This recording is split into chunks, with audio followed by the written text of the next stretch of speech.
یہ تو بندے کو ہر دم حاصل رہتی، لیکن جس وقت بندہ خدا تعالی کے قرب کے اندر مقام میں محبت تک پہنچتا ہے تو اس وقت اللہ تعالی بندے کے کانوں میں، بندے کی آنکھوں میں، بندے کی زبان میں، بندے کے ہاتھ میں، بندے کے پاؤں میں اپنی طرف سے ایک خصوصی پاور عطا فرماتا ہے، جو پاور کے دوسروں کے پاس نہیں ہوتی۔ لہذا وہ دور سے سنتا ہے، دور سے دیکھ لیتا ہے، دور تک اپنی آواز پہنچا لیتا ہے، دور تک اپنا ہاتھ جو ہے وہ لے جا سکتا ہے، پکڑ سکتا ہے، اور دور تک قدم اٹھا کے وہ چل سکتا ہے۔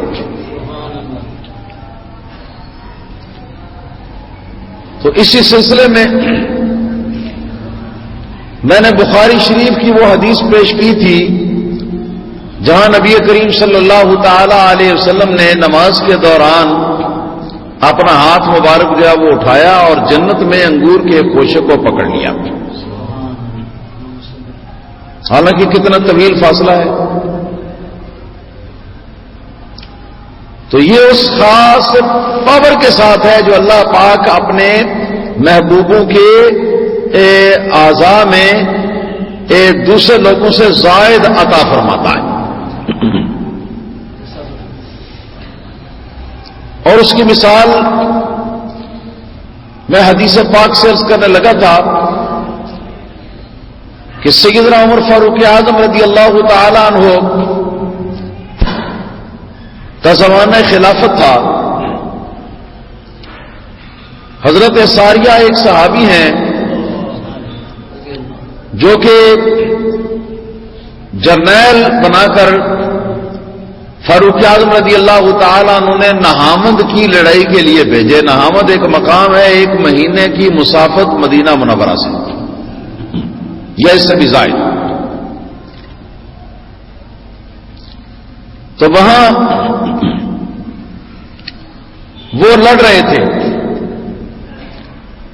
دشمنان خدا سے، اور لڑائی کے اندر کیفیت یہ تھی کہ وہ مخالفین جو ہیں انہوں نے چڑھائی ایسے انداز سے کی کہ شکست کھانے کے لیے وہ تیار نہ تھے، بلکہ قریب تھا کہ لشکر اسلام کو خدا نخواستہ شکست ہو جاتی۔ بین ہی اس ٹائم پر مدینہ منورہ میں حضرت عمر فاروق اعظم رضی اللہ تعالیٰ عنہ، جمعہ کا دن ہے اور جمعہ کا خطبہ آپ ارشاد فرما رہے ہیں منبر نبوی کے اوپر جلوہ فروز ہو کر۔ تو یہاں سے خطبہ دیتے درمیان میں ایک دم خطبے کو روک دیا، اور خطبے کو روک کر تو آپ نے آواز دینا شروع کی، یا ساریۃ الجبل، یا ساریۃ الجبل، یا ساریۃ الجبل۔ جبل کہتے ہیں پہاڑ کو، معنی اس کا یہ ہے کہ اے ساریہ، پہاڑ کو اپنی پشت میں رکھو اور پھر لڑو۔ چنانچہ حضرت ساریہ رضی اللہ تعالی عنہ کو یہ آواز اتنے دور دراز علاقے میں پہنچی، فاروق اعظم نے آنکھوں سے دیکھا بھی ان کو، اور اپنی زبان سے جو آواز نکالی تو آواز بھی ان کو پہنچ گئی۔ چنانچہ انہوں نے پہاڑ کو اپنے لشکر کی پشت کے پیچھے رکھا، اور پھر ڈٹ کر تو وہ سامنے سے لڑے ایک طرف سے۔ پہلے معاملہ یہ تھا کہ چاروں طرف دشمن تھے اور درمیان میں یہ مسلمان تھے۔ تو جب پہاڑ کے ایک طرف جو پہاڑ تھا اس کی پشت پناہی حاصل ہوئی اور ڈٹ کر تو سامنے کی طرف لڑے، تو اللہ تعالیٰ کے فضل و کرم سے کچھ دیر کے بعد ان کو فتح حاصل ہو گئی اور مشرکین جو ہے وہ شکست کھا گئے۔ جس وقت یہ لشکر فاتح اور کامیاب ہو کر واپس لوٹا. تو دستور تھا کہ مسلمانوں کے لشکر جب تیار ہو کے بن کے نکلتے ہیں تو مسجد سے وہ نکلتے تھے، اور جب ان کی واپسی ہوتی تھی تو اپنے گھروں میں لوٹنے سے پہلے وہ مسجد شریف کے اندر جمع ہوتے تاکہ مسجد کے اہل مسجد جو ہے ان سے ملاقات ہو جائے، اور ملاقات ہونے کے بعد کوئی اجتماعی جو بات چیت ہے وہ ختم ہو جائے، اس کے بعد پھر وہ اپنے گھروں کو لوٹیں. تو مسجد نبوی شریف کے اندر یہ لشکر پہنچا. اہل مدینہ بھی جمع تھے. سیدنا فاروق اعظم رضی اللہ تعالیٰ نے حضرت ساریہ سے پوچھا کہ بتاؤ کہ یہ مہم کیسی رہی. عرض کیا حضور، پہلے تو قریب تھا کہ ہم ناکام ہو جاتے، شکست کھا جاتے، لیکن جمعہ کا دن تھا، عین وہ وقت جس وقت میں کہ جمعہ کا خطبہ مسجد نبوی شریف کے اندر دیا جاتا تھا کہ غیب کے پردے سے ہم نے ایک آواز سنی، اور وہ آواز امیر المومنین وہ آپ کی آواز تھی، یا ساریۃ الجبل، اے ساریہ پہاڑ کو اپنی پشت میں رکھو، پہاڑ کی پناہ لے لو. تو اس پر ہم نے جب عمل کیا تو عمل کرنے کے بعد کچھ ہی دیر میں اللہ تعالیٰ نے پاسا جنگ کا پلٹ دیا اور ہماری جو ہونے والی شکست تھی اس کو فتح کے ساتھ تبدیل کر دیا. حضور ہم فاتح ہو کر آئے. یہ کیا ہے؟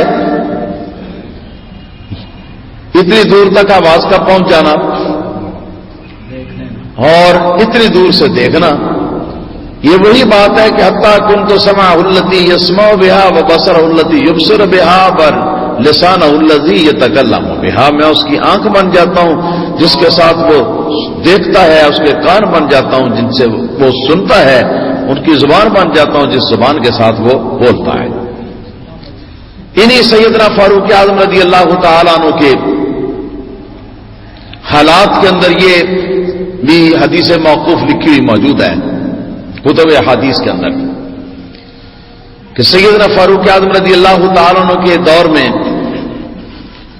مصر فتح ہوا، اور اہل مصر کی عادت تھی کہ ہر سال دریائے نیل جو ہے وہ ایک نوجوان لڑکی کی قربانی مانگتا تھا. یعنی ان کا یہ رواج تھا اور یہ ان کی سوچ تھی. چنانچہ وہ ایک کسی لڑکی کو، نوجوان لڑکی کو دلہن بنا کر تو وہاں دریا میں لے جاتے اور وہاں جا کے اس کو ذبح کر کے اس کا خون پانی کو پلاتے، تو پھر وہ دریا بہتا رہتا. اور اگر یہ کام نہ کرتے تو دریا کی روانی کم ہوتے ہوتے آہستہ آہستہ ختم ہو جاتی اور وہاں پر معاملہ خشک ہو جاتا.